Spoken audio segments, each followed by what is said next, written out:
Vídeo com informações do Flamengo que encerrou a preparação para pegar o Juventude, duelo marcado para esse sábado, 4h30 da tarde, no Maracanã.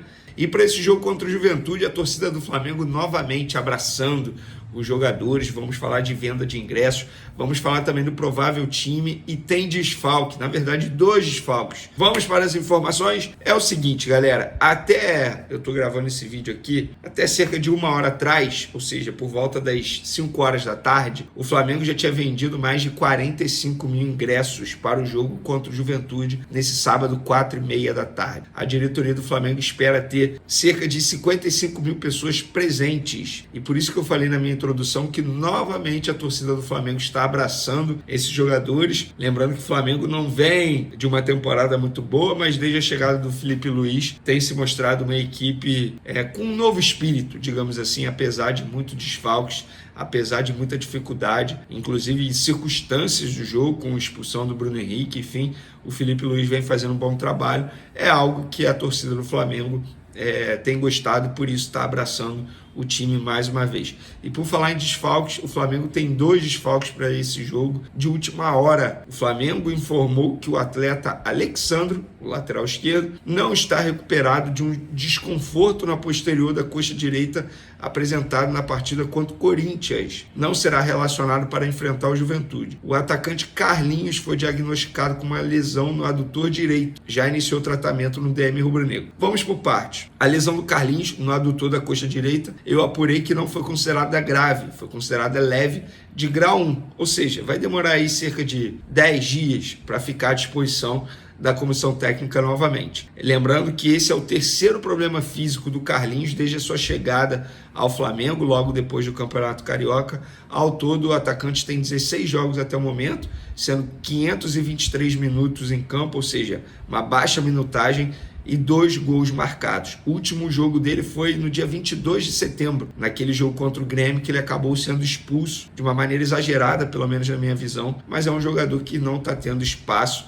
após a chegada do Felipe Luiz. A gente sabe, né? Eu até estranhei quando o Tite deu mais minutagem, digamos assim, ao Carlinhos do que propriamente ao Gabigol. Sobre o Alexandro, não é uma lesão, é um desconforto, pelo menos a priori.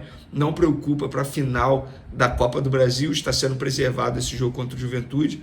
A tendência é que volte a ficar à disposição no jogo contra o Internacional no dia 31, que será o último jogo antes do primeiro duelo com o Atlético Mineiro pela final da Copa do Brasil. E por falar em lesão, ontem, lá na sede da CBF, Bruno Spindel falou sobre lesionados e falou sobre o De La Cruz. Disse que em determinado momento o jogador estava até se sacrificando pelo time. Abre aspas. Ele está sendo tratado. Ele, no caso, o De La Cruz, né? Agora é acompanhar. É difícil. Foi uma lesão na posterior, a mesma que teve lesão quando voltou da Copa América. Ele se sacrificou para poder voltar para as fases decisivas sem estar em seu melhor e sem fazer todo o processo de recuperação física até o final. Tem determinados momentos da temporada que os jogadores fazem sacrifícios. Ele se sacrificou muito, encurtou muito os prazos para voltar. Ele voltou no primeiro jogo contra o Peñarol, depois foi para a data FIFA de novo. Ele vai fazer todo o processo com o clube para poder voltar no melhor dele. Isso me preocupa, tá? Vou ser sincero, porque, beleza, eu entendo o jogador se sacrificar em determinados momentos, mas olhando o jogo, isso não é informação, é apenas uma opinião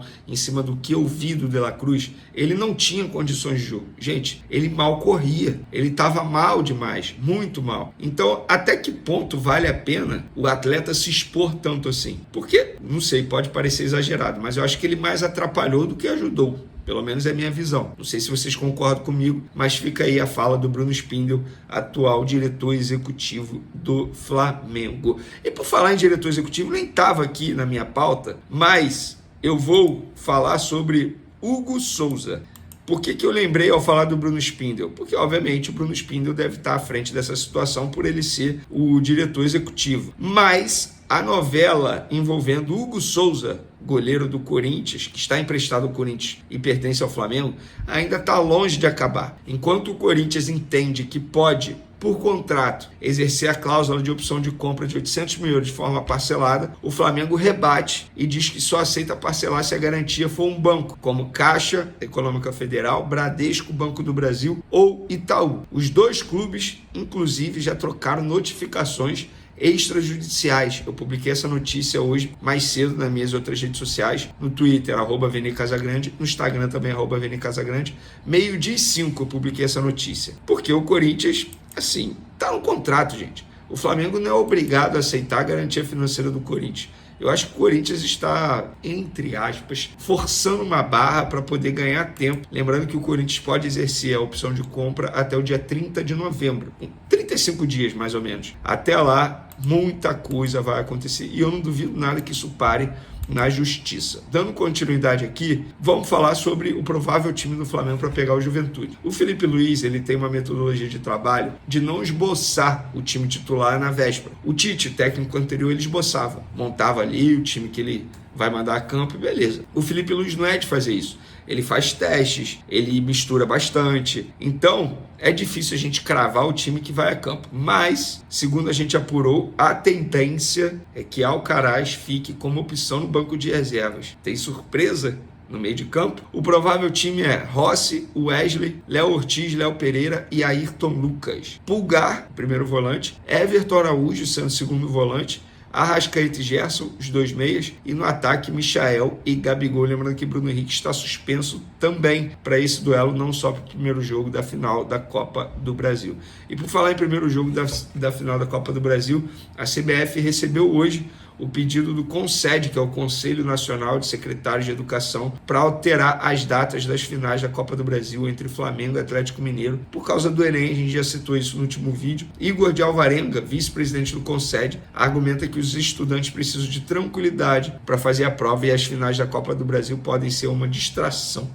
Além da questão da logística, há receio de que alguns estudantes terminem a prova mais cedo ou até mesmo nem façam a prova por causa dos jogos. Ah, calma aí, gente. Aí é muita irresponsabilidade do estudante. O Flamengo, o Atlético Mineiro e nem a CBF não podem mudar a data com receio do estudante acabar a prova mais cedo ou nem ir para a prova por conta do jogo. Aí é irresponsabilidade do estudante. As três instituições não têm nada a ver com isso. Na boa, diante desse argumento, sou totalmente contra mudar a data ou até mesmo o horário. E para a final, Flamengo e Atlético Mineiro fecharam um acordo. Tanto no jogo de ida no Maracanã quanto no jogo de volta, será a mesma carga de ingresso para o setor visitante. Não tem aquilo de 10%, 5%, não. 4 mil ingressos disponíveis para o setor visitante. Então, isso é um acordo fechado entre os clubes. O valor do ingresso do setor visitante também será o mesmo cobrado, tanto no Maracanã quanto na Arena MRV. Então, os clubes fecharam essa parceria. O Flamengo até divulgou no site o valor do ingresso, que está gerando muita indignação, porque de fato parece que o ingresso está caro, mas é isso, já está feito, já existe esse acordo e agora é comprar ou não. O ingresso está bem salgado. Flamengo está pronto para a partida deste sábado contra o Juventude no Maracanã pela 31ª rodada do Campeonato Brasileiro. Eu sei, você, tá todo mundo muito ansioso para a finalíssima da Copa do Brasil, o primeiro jogo que acontece apenas no dia 3 contra o Atlético Mineiro. Mas antes disso, a gente ainda tem 2 compromissos pelo Brasileirão, a começar pela partida deste sábado. Então, se liguem como foi a última atividade antes desse jogo.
Gabigol terá nova chance neste sábado para evitar um recorde indesejado pelo Flamengo.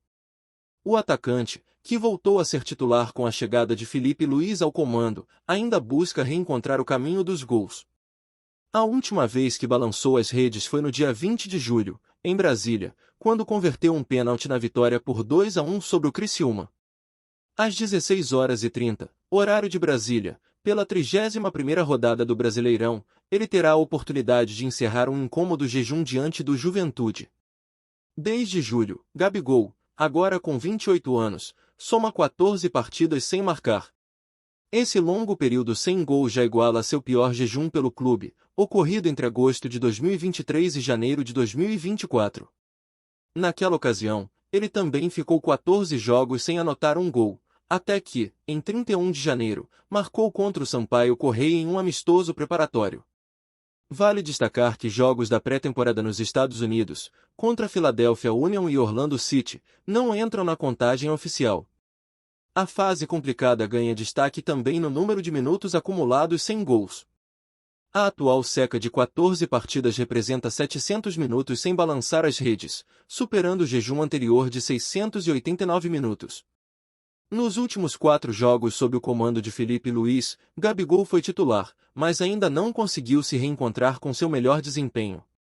Anteriormente, com Tite, ele teve poucas chances como titular e atuou em times reservas em confrontos específicos. Gabigol vive uma das fases mais delicadas desde que chegou ao Flamengo, clube pelo qual marcou 157 vezes em 301 partidas. Contra o Juventude, um dos piores visitantes do campeonato, com apenas uma vitória, 6 empates e 9 derrotas fora de casa, o artilheiro rubro-negro terá a oportunidade de dar fim ao jejum e reviver os momentos que tanto alegraram a torcida ao longo de sua trajetória no clube.